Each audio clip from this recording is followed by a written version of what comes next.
Hébreux 1, 2. Dieu, dans ces jours qui sont les derniers, nous a parlé par le Fils. Il l'a établi héritier de toutes choses, et c'est par lui aussi qu'il a créé l'univers. Oui, l'auteur aux Épîtres aux Hébreux nous dit que Elohim continue de nous parler. Il continue de faire connaître sa pensée. Or, la Bible dit, nous avons la pensée du Christ. Nous avons la pensée du Mashiach. Il continue, à nous faire connaître sa volonté. Comme il l'a fait autrefois. Et cet auteur nous dit, il nous a parlé en ces derniers jours. Il définit le temps actuel comme les derniers jours. Les Juifs définissent les derniers jours comme étant les jours du Messie. Ça représente le temps du Messie, le temps de la révélation du Messie. Les derniers jours représentent la dispensation de l'Évangile. C'est la dispensation de cet Évangile, mais c'est aussi, selon les Écritures, la fin du temps ou de l'État juif. On s'achemine vers la fin du temps de l'État juif. Israël étant l'horloge du monde est un signe prophétique indiquant que, le Seigneur est à la porte. Les derniers jours. Alors, dans les derniers jours, l'expression que Dieu nous a parlé fait mention de la révélation. La révélation finale, donc, nous a été donnée dans les derniers jours. Et en réalité, l'auteur de l'Épître aux Hébreux est en train de nous dire que nous ne devons pas nous attendre à une autre révélation. Que les hommes ne doivent pas avoir un esprit en suspens dans l'attente d'une nouvelle révélation. Le canon des Écritures a été établi et scellé par le Fils. Nous ne devons pas rechercher une autre révélation, un autre mystère. Beaucoup sont dans les spéculations. Beaucoup recherchent des nouvelles révélations. Mais c'est à travers le Fils qu'il a établi héritier de toutes choses que nous sont donnés la révélation, ou nous est donnée la révélation finale. Autrefois, le Seigneur, dans les temps antiques, nous a parlé par la révélation naturelle. C'est-à-dire que tout ce qui doit être connu du Seigneur, tout ce qui doit être connu d'Élohim, se voit à l'œil. Si nous y mettons un peu du nôtre, si nous y réfléchissons, lorsque nous observons les cieux, l'alignement des planètes, lorsque nous sommes au bord de la mer, nous voyons la majesté des eaux, nous pouvons tout de suite nous imaginer qu'il y a un être grand, immense, infiniment grand, un être intelligent qui a mis tout cela en place, en sorte que les eaux n'envahissent pas entièrement la terre. Rien que cela. En sorte que les planètes ou les étoiles qui apparaissent bien souvent la nuit ne tombent jamais sur la Terre. Il y a un ordre et tout cela est soutenu par quelqu'un qui habite là-haut. Donc c'est la révélation naturelle. Et aussi il y a eu la révélation à travers les patriarches. Dieu a parlé à Enoch. Elohim a parlé à Noé. Il a parlé à Abraham, à Isaac, à Jacob, à Joseph. À travers des visions, des songes, nous l'avons couvert, mais aussi à travers des voix. Ils entendaient des voix. Magnifique est le Seigneur. Ensuite est venu le temps de la révélation prophétique, qui avait pour but d'expliquer la loi donnée par le temps précédent, ce temps prophétique, qui est le temps de la loi mosaïque. Mais cette saison de la prophétie a aussi montré clairement que le Messie devait venir. Alors Dieu, dans ces derniers temps, cette fois-ci, après ce cheminement, après nous avoir parlé étape par étape, bribe par bribe, la Bible dit qu'il nous a parlé par le Fils, qu'il a établi héritier de toutes choses. Et comme nous l'avons dit, aucune nouvelle révélation ne doit être l'objet de notre recherche et de notre investigation. Tout est écrit. Maintenant, ce que nous pouvons nous attendre aujourd'hui et ce que nous pouvons rechercher dans la prière, c'est la manifestation, une plus grande manifestation de l'Esprit, du Saint-Esprit, pour mieux comprendre ce qui est écrit. Et dans ce qui a déjà été révélé, comme nous le relate l'Apocalypse, nous ne devons rien y ajouter, ni rien retrancher. Et nous bénissons le Seigneur pour le messager de l'Alliance, sur qui doit se concentrer toute notre attention. Au commencement était le Logos. Et le Logos était avec Elohim, et le Logos était lui-même Elohim. Maintenant, intéressons-nous à la gloire de sa charge. La Bible nous dit, eh bien qu'il est héritier, c'est un grand héritier. Il est l'héritier de toutes choses. Jamais on n'a connu un homme qui soit héritier de toutes choses. Il est le souverain Seigneur. C'est lui qui dispose. Il est le directeur et le gouverneur absolu de toutes les personnes et de tous les biens qui existent. Matthieu chapitre 28, le verset 8 à 10. Elles s'éloignèrent rapidement du tombeau avec crainte et une grande joie. Et elles coururent porter la nouvelle aux disciples. Et voici que Jésus... Oui, Matthieu 23, 8 à 10. Mais vous, ne vous faites pas appeler maître, car un seul est votre maître, c'est le Christ. Et vous êtes tous frères. N'appelez personne sur la terre votre Père, car un seul est votre Père, c'est celui qui est au ciel.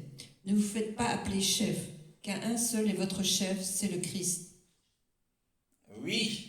Alors nous voyons ici que le Seigneur répète 3 fois, ne vous faites pas appeler. C'est pour mettre en garde contre un esprit qui est l'esprit de l'orgueil. C'est ce à quoi il veut emmener les gens. Il ne veut pas que ses disciples aient un tel esprit. Ne vous faites pas appeler, dit-il. D'abord maître, rabbi, guide, le Mashiach, parce que vous êtes tous frères. Nous sommes tous des frères cadis. Que nous soyons apôtres, prophètes, évangélistes, docteurs, pasteurs, ou que nous ayons un ministère de puissance, d'onction, nous sommes tous des frères cadets. Et il y a un seul qui est le frère aîné, le premier-né. Romains 8, le verset 29. En effet, ceux qu'il a connus d'avance, il les a aussi prédestinés à devenir conformes à l'image de son Fils, afin que celui-ci soit le premier-né d'un grand nombre de frères. Oui, il est le premier-né d'un grand nombre des frères. Nous sommes tous les frères d'un même maître. Alors ne soyez pas choqués, malgré le titre que vous portez, si quelqu'un vous appelle frère. Nous sommes tous les camarades d'école. Et tous les camarades d'école sont frères. Et doivent céder. On doit céder. Ils doivent céder pour apprendre. Alors, pour le Seigneur, il n'est pas permis à un élève, à un camarade de classe, de prendre la place du maître. Ce serait contre nature de prendre la place du maître et de faire sa loi à l'école. Non, nous sommes tous des frères. Même si vous êtes pasteur d'une puissante ou d'un grand nombre de membres, vous êtes avec les membres, vous êtes tous des frères. Et dans cette parole, il dit même de n'appeler personne sur la terre père. Non pas que nous devons renier nos pères. Nous avons tous des pères. Mais il veut simplement dire qu'il y a un seul Père qui est le Père des esprits. C'est le Seigneur qui est la source, qui est le Père des lumières. La Bible l'appelle le Père des lumières. C'est lui qui doit être reconnu comme le Père, le véritable Père qui est dans les cieux. Alors Yeshua est notre directeur, c'est lui qui nous dirige et qui doit nous gouverner. Matthieu 28, le verset 18. Les 11 disciples allèrent en Galilée sur la montagne que Jésus leur avait désignée. Quand ils le virent, ils se prosternèrent devant lui, mais quelques-uns eurent des doutes. Jésus s'approcha et leur dit : « Tout pouvoir m'a été donné dans le ciel et sur la terre. Allez donc, faites de toutes les nations des disciples.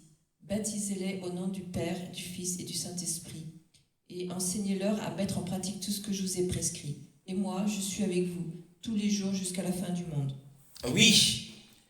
Donc ici, le Seigneur apparaît non seulement aux 11, et le témoignage rendu par l'apôtre Paul, c'est qu'il est apparu à plus de 500 frères à la fois. Et les historiens s'accordent à dire que c'était à ce moment-là que le Seigneur était apparu à plus de 500 frères à la fois. Ils l'ont vu arriver dans les airs, mais ils ont eu des doutes, ce qui était légitime. Et le Seigneur devait leur donner la preuve qu'il s'agissait bien de lui ressuscité d'entre les morts. Donc nous voyons que même les adorateurs, la Bible dit qu'ils vinrent, quand ils le virent, ils l'adorèrent, ils lui donnèrent des honneurs divins, car il est Elohim, il est Dieu. Mais quelques-uns doutèrent. Donc même parmi les adorateurs, il y a ceux qui doutent.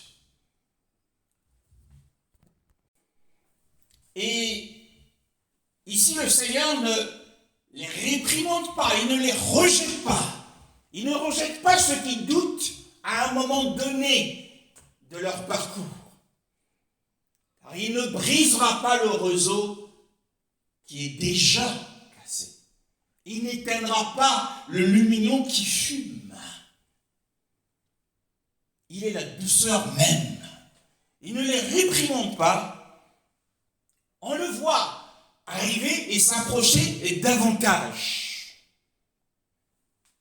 d'eux, afin qu'ils se rendent compte que, en fait, ce n'est pas un fantôme à qui ils avaient affaire, mais il s'agissait bel et bien du Seigneur lui-même en sa personne. Et voici qu'il leur parle. Et ce n'est pas un fantôme qui parlait, mais c'était lui-même. Ils ont dû reconnaître le timbre de sa voix. Et voici ce qu'il dit. Il dit, toute autorité m'a été donnée dans le ciel et sur la terre.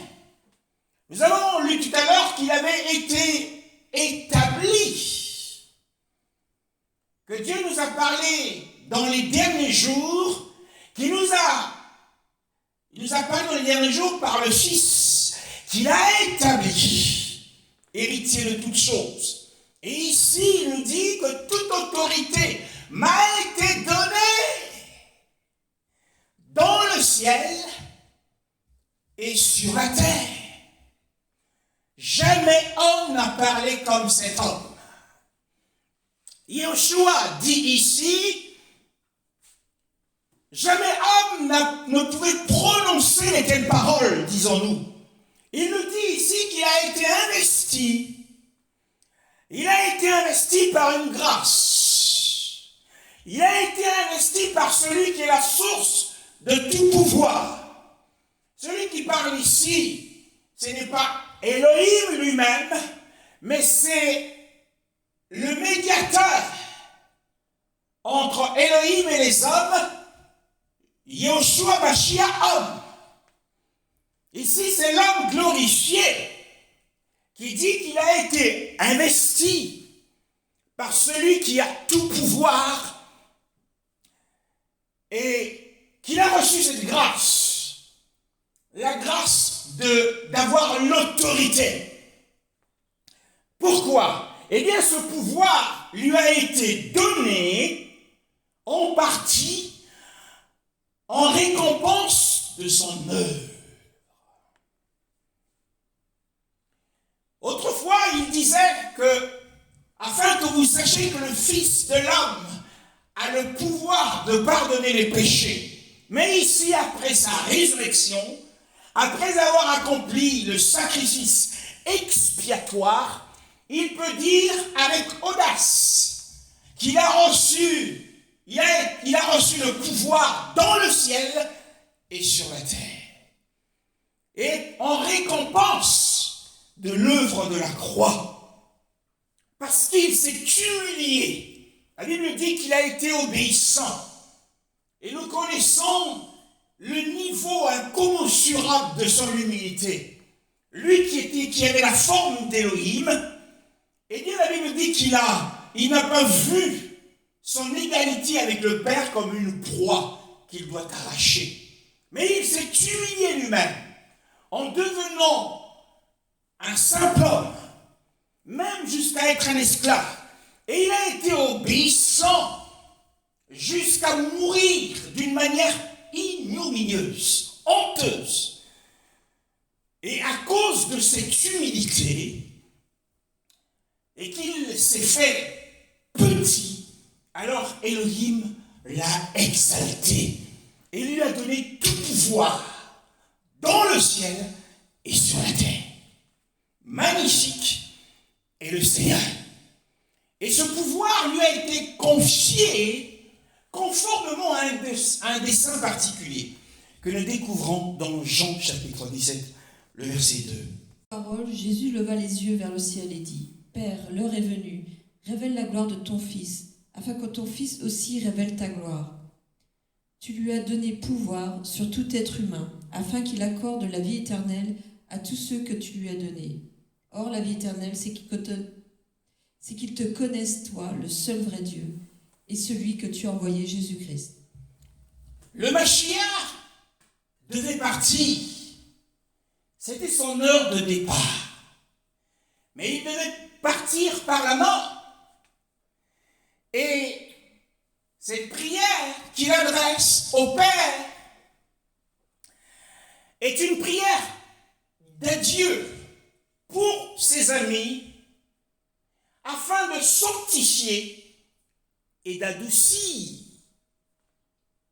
son heure de mort dans le cœur des saints. Alors il adresse une prière pendant qu'il est sur le point de mourir. Ses ancêtres, notamment Jacob, mourant, nous voyons dans Genèse chapitre 49, Jacob mourant aussi fait une prière pour sanctifier son départ et pour adoucir ce départ si poignant dans le cœur de ses fils. Ils étaient 12 réunis autour de lui et il a adressé une prière. Moshe aussi, juste avant son départ, car le Seigneur lui a dit: mets-toi là, regarde le pays au loin, tu n'y entreras pas et tu mourras ici. Alors il adresse une prière au peuple. Moïse mourant, il adresse une prière aux 12 tribus d'Israël.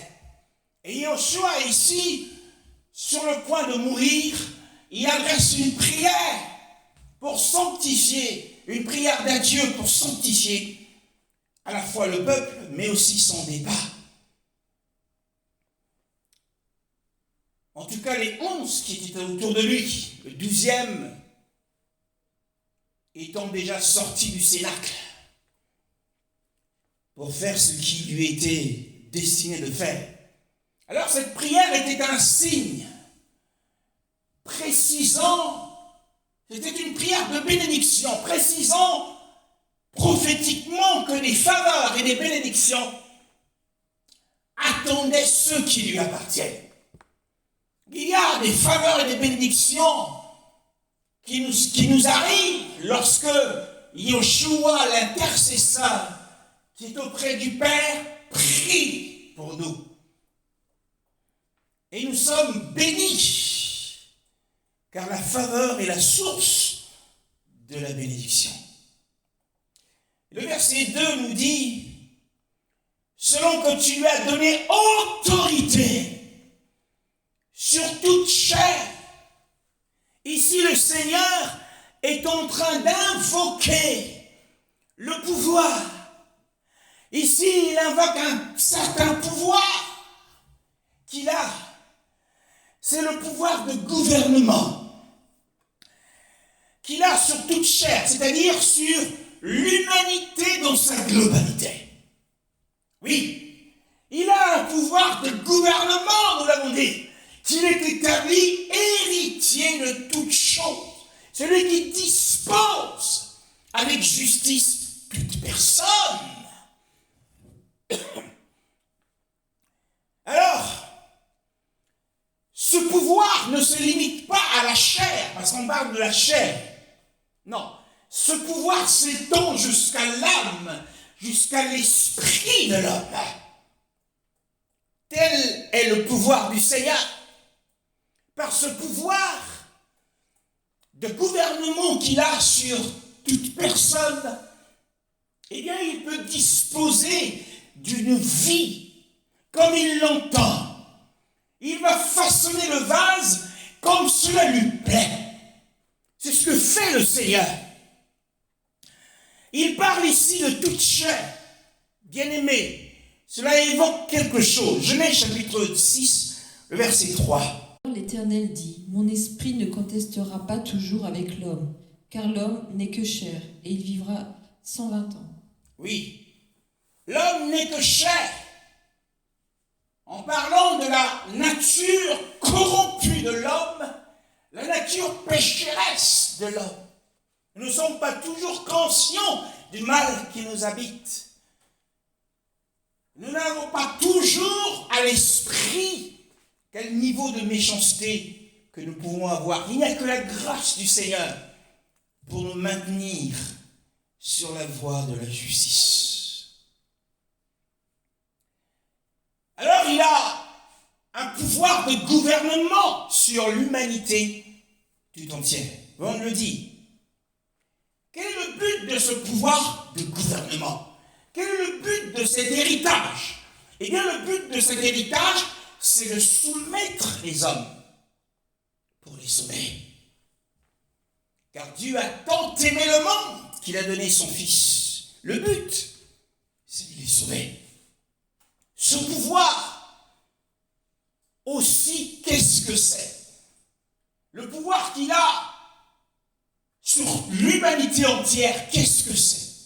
Eh bien, cette autorité, c'est l'autorité qu'il a de lier et de délier. C'est l'autorité qu'il a d'acquitter et de condamner. Car le jugement a été donné au Fils. C'est lui qui juge qui il enverra déjà dans le paradis, qui il enverra dans un lieu de souffrance. C'est lui qui juge à qui il donnera des couronnes et qui en sera privé à cause de sa mauvaise conduite. Il a le pouvoir de pardonner les péchés. Ça, il l'avait déjà démontré. Notamment avec le paralytique dans Matthieu 9. Afin que vous sachiez que le Fils de l'homme a le pouvoir de pardonner les péchés, dit-il. Il dit au paralytique, lève-toi, prends ton lit et rentre chez toi. Alors le Mashiach a le gouvernement du monde entier entre ses mains. C'est bon à savoir qu'il est le roi des nations en réalité. Chaque nation a un président, a un gouvernement, a des institutions, a des lois qui doivent être respectées, mais celui qui est au-dessus de tout, c'est le Seigneur. Et vous vous posez des questions, mais même sur un tel, oui, il a le pouvoir sur ceux qui ne le connaissent pas et ceux qui n'obéissent pas à l'Évangile. Son pouvoir s'étend jusqu'à eux, même ce dernier athée qui ne veut pas croire en lui. Encore une fois, le but suprême de cette puissance, de cette autorité et de ce pouvoir, c'est d'assurer le bonheur. Non pas de jouer les impérialistes, non pas de jouer les dictateurs. Non, ce pouvoir que le Seigneur a, c'est pour nous assurer le bonheur. Car il le dit lui-même dans le texte que nous avons lu tout à l'heure, afin de donner la vie éternelle à ceux que tu m'as donnés. Il a pouvoir sur toute chair afin de donner la vie éternelle. Donc il veut assurer notre bonheur en nous donnant une vie impérissable et en confiant des couronnes aux vainqueurs. Ceux qui par leur obéissance vaincront. Ceux que tu m'as donnés. Donc il y a un nombre défini des élus. Ceux que tu m'as donnés. Que le Père lui a donnés. Et nous retournons dans Matthieu 28. L'autorité m'a été donnée dans le ciel et sur la terre. Eh bien, le ciel et la terre englobent l'univers tout entier. Et donc, il est héritier de l'univers tout entier à cause de son œuvre. Il est pour nous le seul monarque universel. C'est le prince souverain, bien-aimé dans le Seigneur de tous. Donc il a autorité dans le ciel sur les anges, qui sont ses humbles serviteurs, et qui obéissent à sa voix, et qui exécutent ses volontés. Ils sont toujours à sa disposition. Ce sont les esprits administrateurs. Il a un pouvoir d'intercession auprès du Père. Et il intercède pour tous ceux qui s'approchent de Dieu par lui, étant toujours prêt à les sauver. Et son intercession ne ressemble pas à la nôtre. Nous supplions le Seigneur, mais lui ne supplie pas le Père. Il demande au Père. Lui, c'est un demandeur. Car il est écrit, demande-moi et je te donnerai les nations pour héritage. C'est un demandeur en fonction de l'œuvre de la croix et de la satisfaction de la justice du Père à cette œuvre. Le Père étant satisfait, et le Seigneur présente toujours son œuvre lorsqu'il intercède. Quand il intercède pour Rebecca, il présente son œuvre. L'œuvre qu'il a accomplie pour Rebecca à la croix. Et Yeshua leur dit que toute autorité m'a été donnée dans le ciel et sur la terre, aussi pour une chose importante, le scandale de la croix. Les disciples étaient honteux. Le maître qu'ils ont suivi pendant 3 ans et demi, le voilà crucifié, dénudé, nu sur la croix. C'était une œuvre, un acte honteux, ignominieux. Et pour effacer cela de leur conscience, il leur annonce cette très très bonne nouvelle que dans l'univers entier, c'est lui qui est au-dessus. C'est lui qui a le contrôle de tout. Et qu'il le sache, que maintenant, il ne doit pas regarder à ce Yeshua crucifié, mais regarder au ressuscité, avec l'investissement, toute l'investiture qu'il a reçue. Il était en train de leur dire qu'il est sur le point maintenant d'aller à la droite du Père pour recevoir la royauté. Bien-aimé, il est roi, c'est le roi de l'univers. Il n'attend plus que maintenant pour prendre possession de son royaume. Le royaume, dans sa manifestation, est sur le point d'arriver. Et ceux qui seront jugés dignes entreront dans le royaume millénaire. Mais ceux qui ne seront pas jugés dignes en seront éloignés. Que le Seigneur me bénisse.